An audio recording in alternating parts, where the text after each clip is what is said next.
سونے کی سنتوں کے اندر سب سے پہلی سنت ہے وہ ہے سونے کے لیے خاص وضو کر لینا.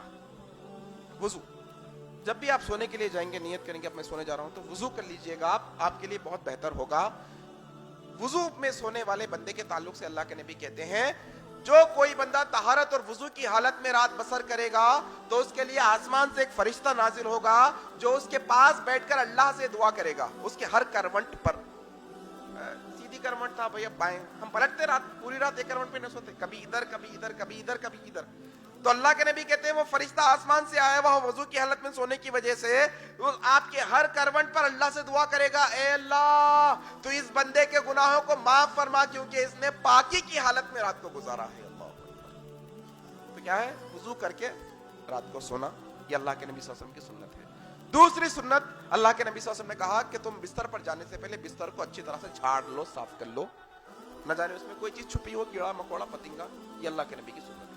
اور اس کے علاوہ اللہ کے نبی صلی اللہ علیہ وسلم کی سنت ہے کہ آپ سونے سے پہلے معوذتین پڑھا کرتے تھے. معوذتین مطلب معوذتین 3 قل کے سوروں کو معوذتین کہا جاتا ہے, ٹھیک ہے نا. قل اعوذ برب الفلق, قل اعوذ برب الناس, خاص طور پر یہ دو سورے اللہ کے نبی صلی اللہ علیہ وسلم ہر رات پڑھ کر سویا کرتے تھے.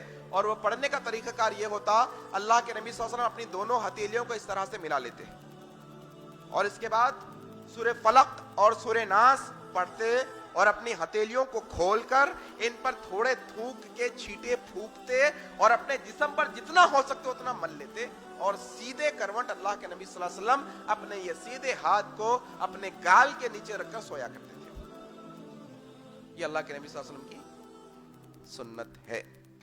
اور اللہ کے نبی صلی اللہ علیہ وسلم سونے کی سنت میں فرماتے ہیں کہ جو کوئی بھی شخص سوتے وقت آیت الکرسی پڑھ کر سو جائے گا تو اس کے لیے اللہ کی جانب سے ایک محافظ فرشتہ آ کر ٹھہر جائے گا جو اس کی ساری رات کیا کرے گا, حفاظت کرے گا.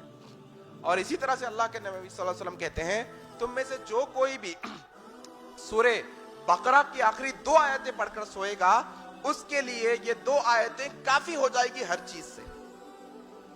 اچھا یہ ہر چیز سے کافی ہونے کا معنی کیا ہے؟ علماء کرام نے 2 چیزیں بیان کی ہیں. نمبر 1 ہر چیز سے کافی ہونے کا معنی یہ ہے کہ اسے رات میں تہجد پڑھنے کا ثواب دیا جائے گا. معنی یہ ہے کافی ہونے کا یہی مطلب ہے کہ رات میں اٹھ کر تہجد پڑھنا تھا بندہ نہیں پڑھا ثواب دیا جائے گا, کافی ہو جائے گی وہ آیت انشاءاللہ. رات کی عبادت کے بدلے میں کافی ہو جائے گی, رات کی عبادت کے بدلے میں. نمبر 2 دنیا کی کوئی بھی بلایات اور بری چیزوں سے اس کے لیے 2 آیتیں کافی ہو جائے گی انشاءاللہ. تو یہ 2 سورتیں پڑھ کر سوئیے, 2 آیتیں پڑھ کر سوئیے انشاءاللہ. یہ اللہ کے نبی صلی اللہ علیہ وسلم کی کیا ہے سنت ہے. اور اس کے علاوہ اللہ کے نبی صلی اللہ علیہ وسلم فرماتے ہیں کہ تم میں سے جب کوئی بھی برا خواب دیکھے تو اپنے نیند کو ہوشیار کر اٹھ کر بیٹھ جائے اور اس کے بعد دعا پڑھے اعوذ بکلمات اللہ التامات من شر ما خلق. کتنی دفعہ؟ 3 دفعہ پڑھ کر اپنی بائیں جانب 3 دفعہ تھوکے اور جو کروٹ پر پہلے سو رہا تھا اب دوسری کروٹ پر سو جائے.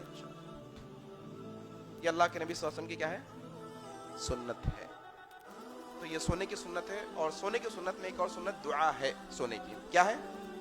اللہم باسمک اموت و احیا, اے اللہ ہم تیرے نام کے ساتھ مرتے ہیں اور تیرے نام کے ساتھ جیتے ہیں.